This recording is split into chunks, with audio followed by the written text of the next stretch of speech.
Let's talk Netflix. Order. I mean, okay, say that you're right. Maybe it was a one-off in terms of, but it's a record number of subscribers for a quarter. Even if you want to back out the fight and say maybe that was sort of inflated, it's still extraordinary. Margin's a lot better. I think 22%.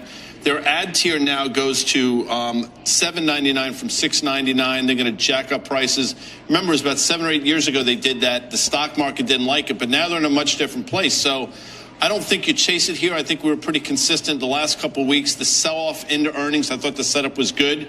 But here's levels where you should be, I think, reaping some harvest and looking for a better entry point. And that's not an indictment of the quarter. It's just the way the stock is. Not at all. That was your call, Guy, into the print. I just think of this as like the opposite of what happened in 2022. Remember when they were losing subscribers faster than expected? They did not have the ability. I'm actually surprised they didn't beat revenue more, to be honest. I would have thought they would have beat by a little bit more than what they're at there. I would have thought maybe like 10.4. They kind of raised prices and the stock kept on gapping lower. At Lux, 75% of its value. That's a killer subscriber number, though, right? 8.9 million was expected. They came in with about 19 million. That's a number. Now, if you look at a quarter like this and you say to yourself, okay, they just guided up revenue, maybe like 4.5%, 5% or so. You say to yourself, okay, like the price increases, it's just margin. It's great. The advertising business doubling year over year, it's great. It's just margin. You know, the fact of the matter is, though, when you have this ad-supported tier on the low end, you have to ask yourself, how much can this kind of continue? At some point, they have 300 million global subscribers. 30% of those are here in the U.S. At some point, if inflation becomes an issue again, I think it's probably going to be hard to continue to raise prices at this level. But, you know, again, there's nothing not to like. I just don't know how you chase it here. I actually think if inflation becomes an issue, they can raise prices more easily. But I think there's so many things that to like here. I mean, you talk about a lot of them, you know, obviously subscriber growth is great, but there's just so many levers between ad supported, between, you just talked about the margin. When you have a price increase, that's nearly entirely margin. I mean, they just so won the streaming wars. And one of the things that I thought was interesting in the letter, we believe we count for less than 10% of TV viewing in every country we operate. Mm-hmm. So they just view that as 90% that they don't yet have, right? That they don't yet have. And at one point that would have seemed ridiculous that they would think, not anymore. So when you talked about that terrible, terrible quarter and they lost subscribers, they had just terrible content, misses after miss, but now they have such broad content and live sports. I mean, there's so much to like here. And yes, it's expensive, but I think it's worth it. See, and that's the thing with Netflix. You want to get into Netflix. Like if you're thinking about like, when do I add a position in Netflix? It's usually good when they're going through one of those cycles because Netflix actually can be a little bit cyclical. So funny enough, right? Obviously they had their consistent, subscribers there and it's great.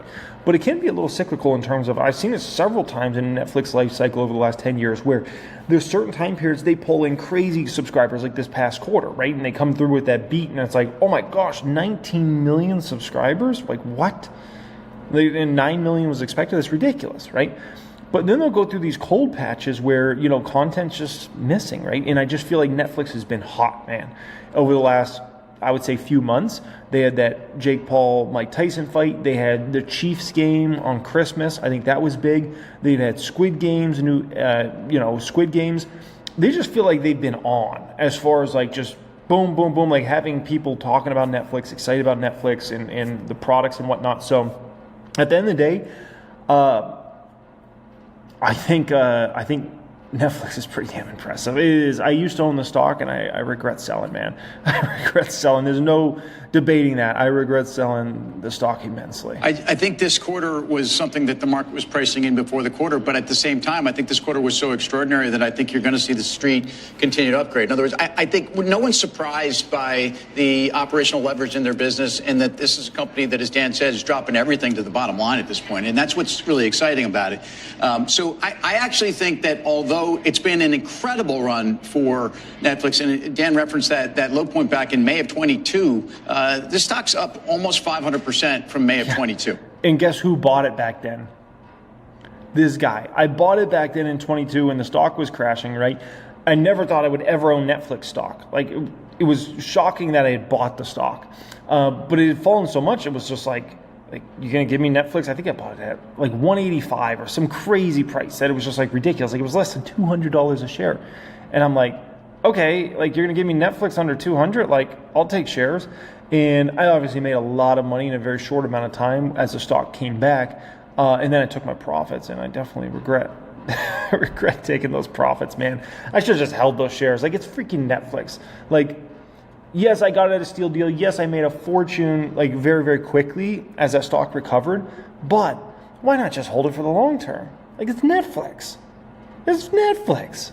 So anyways, made really good money, but I should have just held my shares. Come on, man. And there's a lot of different reasons for it. But, it's also about what they're also saying in the after hours. Their ad revenue is going to double again next year. So we started at about 40 million. This number tells you about 80 million. And now we're seeing that number is going to double again. But also talking about how they're not chasing big sports. I forget what they're calling, big team sports or big boy sports guy. I'm not familiar with big boy sports. But that they are chasing one-off and they are chasing live events. So it's going to come back to what's the multiple you're paying for this company. And if the consensus on the street was somewhere around 14 billion for 25 EBITDA, it's probably going to 15 or 16 EBITDA, which means this stock's trading at about 26, 27 times, no more, with price hikes still on the way, more dominance in terms of a global market. Like, the worst thing we're going to hear probably is about FX dynamics, and who cares? They actually talked about the dollar, I think, in terms of the strength of the dollar. But, everything everybody said is spot on. The question is, I think at 509, do you chase it here?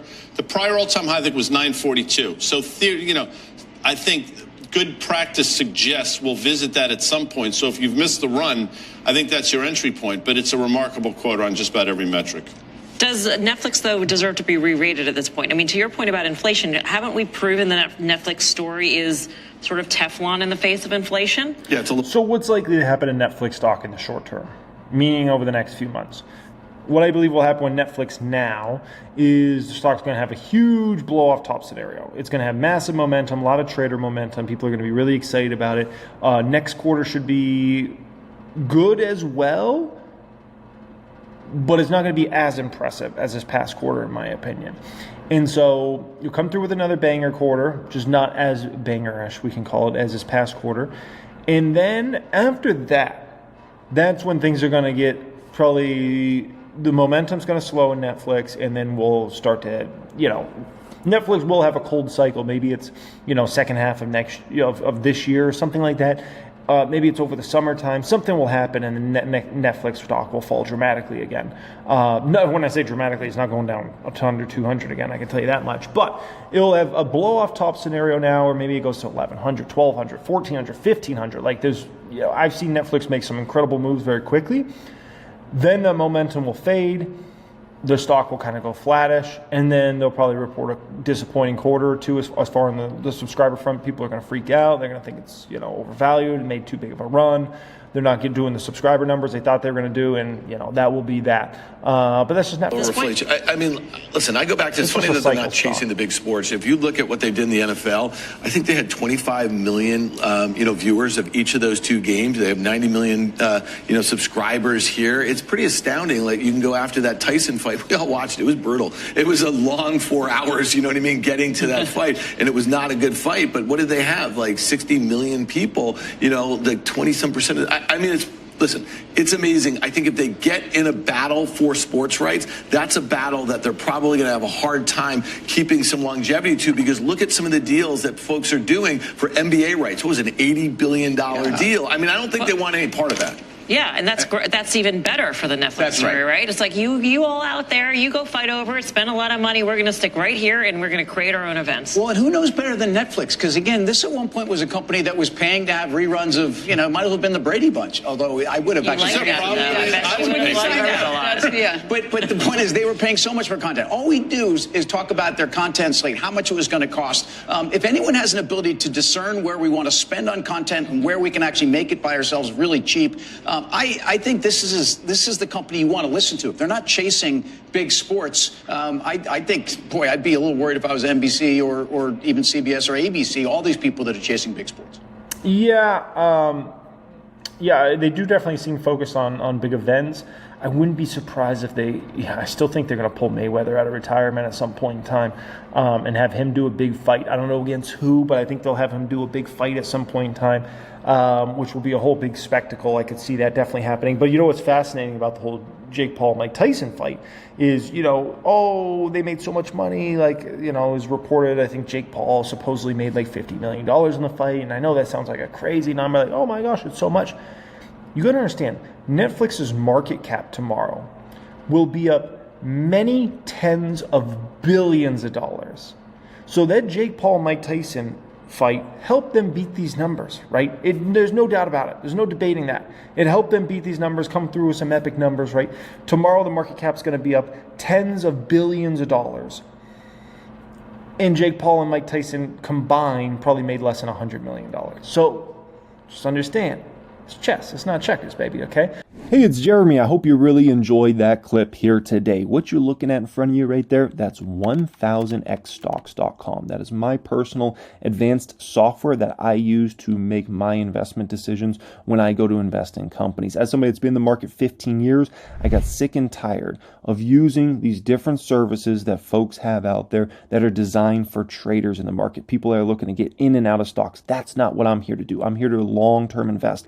I need to be able to see all the different ratios and metrics that are very important for me as a long-term investor to judge if I'm getting a great deal on a stock or if I'm getting ripped off on a stock. I need to be able to compare different companies versus each other and be able to do that in a matter of seconds rather than it taking hours like it used to before I created this service. I want the ability to listen to conference calls, see SEC filings all in one service. That is what we've created with 1000xstocks.com. If you are looking to access this software, go down to the description area of this video. You can click the link down there and apply for access. If you don't want to do that and you want to search a website, go to 1000xstocks.com.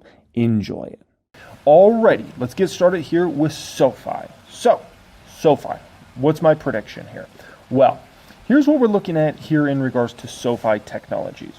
Sofi Technologies has 4 straight double beats.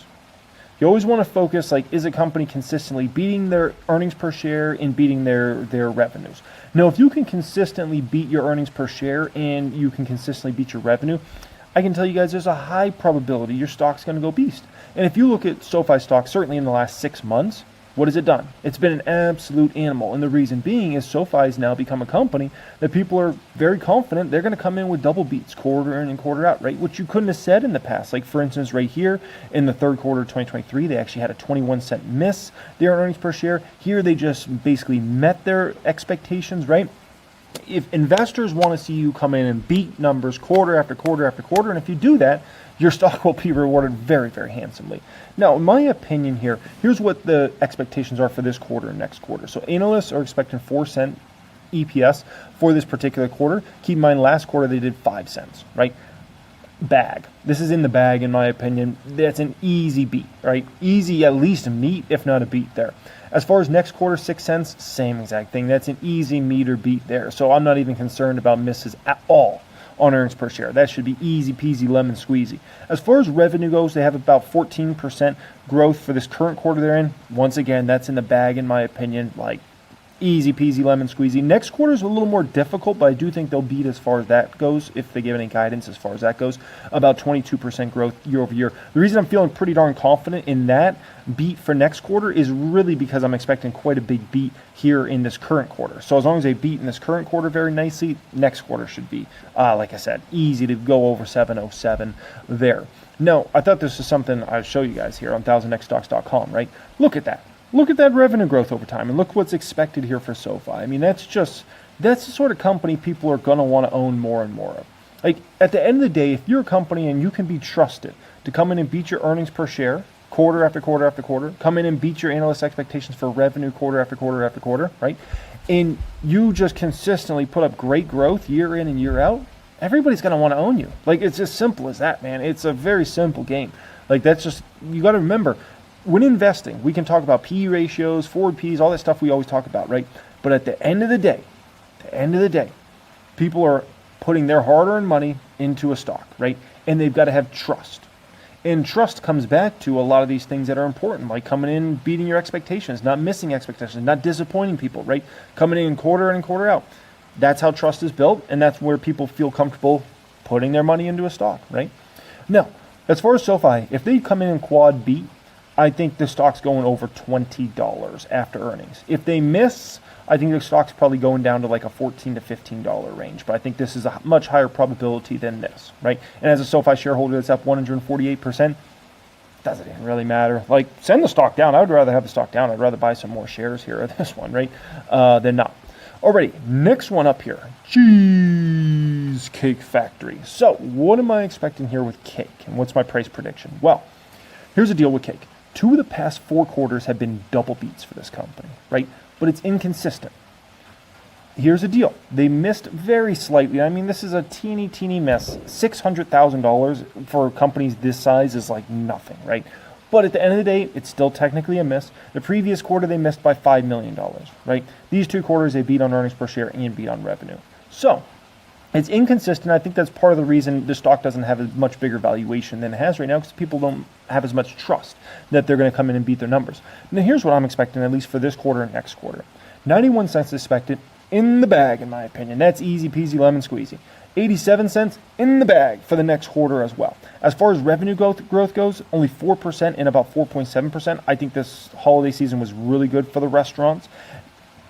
Now, we could be talking about potentially got to remember there's a lot of Cheesecake Factories in Los Angeles, a lot in Southern California. Could that affect the numbers negatively? For this upcoming quarter, it's a potential, but at the end of the day, I think even with that, I think they will come in and beat numbers. They got menu price increases, right? Comp restaurant sales should be good. Consumers getting in a better spot. Confidence is improved a bit versus last year, right? You have a lot of, and then obviously Flower Child growth, North Italia growth. I think they can beat across the board there, right? And something that gives me confidence here, especially in regards to bottom line, is look at last quarter. Last quarter, they only they only had revenue growth of about 4%, right? But here's the deal. They had diluted EPS growth, right, of 65%. So the moral of the story is Cake's getting their bottom line in a great place right now. The story's not nearly as much about top line. It's much more about bottom line. So where do I expect, and by the way, why is that happening? Well, they don't have inflation slicing and dicing them. Wages are in a normalized place now as far as wage increases go. As far as menu price increases, like they caught up there. They're not dealing with all the commodities, crazy inflation that they were back in 2022 and even 2023 to a certain extent. So that's why they've been able to get their earnings per share back in a really, really good place here, right? Now, as far as Cheesecake Factory, where's the stock price going? I think if they quad beat, which I think they're going to do, I think we're going 55 plus after earnings here, right? Now, this is another one that I'm actively still buying, even though I've been buying it here for a little bit of time. I'm already up 34,000. That does not include dividends I've received in this one.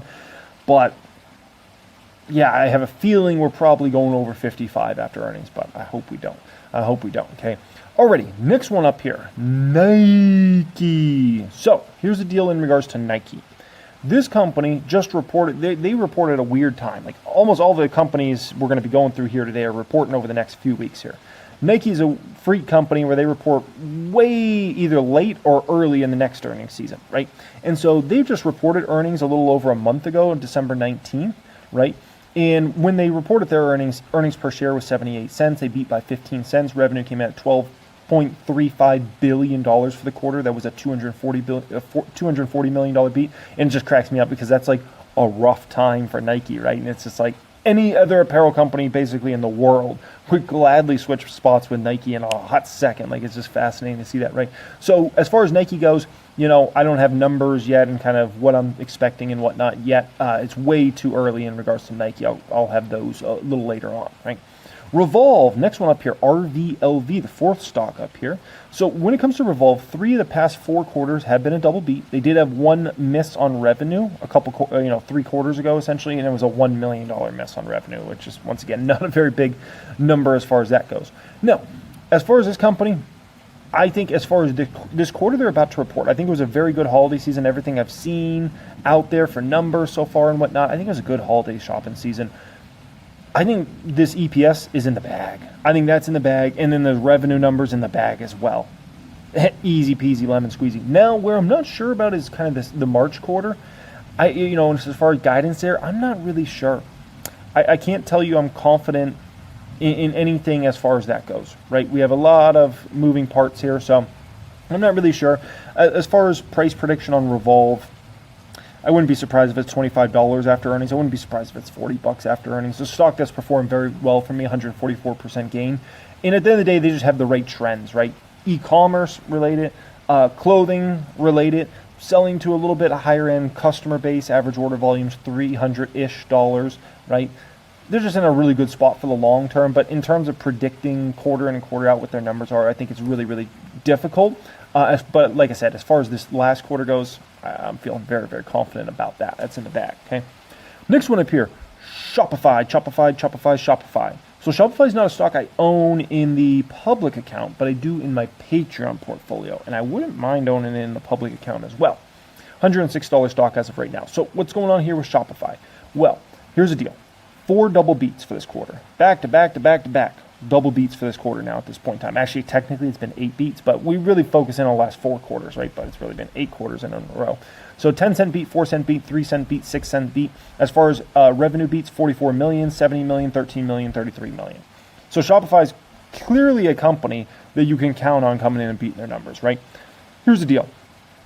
Bag. They got all these numbers in the bag. Earnings per share, 43 cents in the bag, in my opinion. Next quarter, 28 cents is in the bag, in my opinion. $2.73 billion, 27% growth. I think that's in the bag, but I don't think that's going to be a huge beat.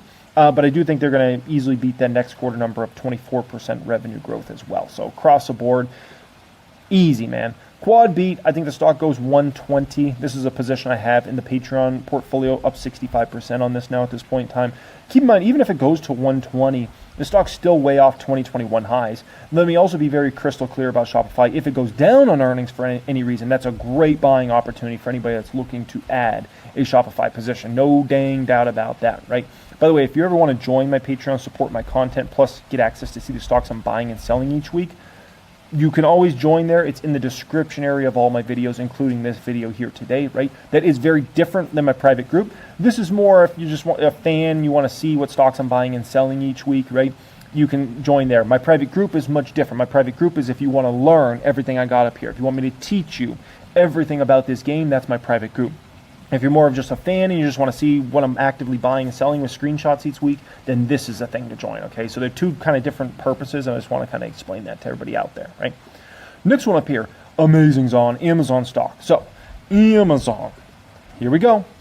3 of the past 4 quarters, double beats, right? 3 of the past 4. The only one they missed on was right here, second quarter. They had a $780 million miss as far as that went, right? But I mean, some of these beats, guys, have been substantial. A $3.7 billion beat, $750 million beat, $1.59 billion beat. So when Amazon comes through with a beat, it's like massive, right? It's like, what just happened? Like they beat by over $1 billion. It's a big number.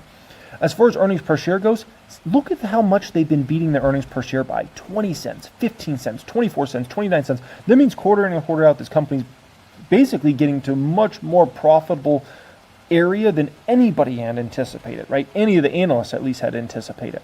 Now, as far as this quarter goes, this December quarter, keep in mind holiday shopping season, so e-commerce is definitely boosted during this time. AWS puts up their numbers consistent quarter in and quarter out, right? And do also keep in mind, Amazon's gotten a lot bigger in the advertising business. Now they've kind of become the 3rd giant in advertising behind Meta and Google.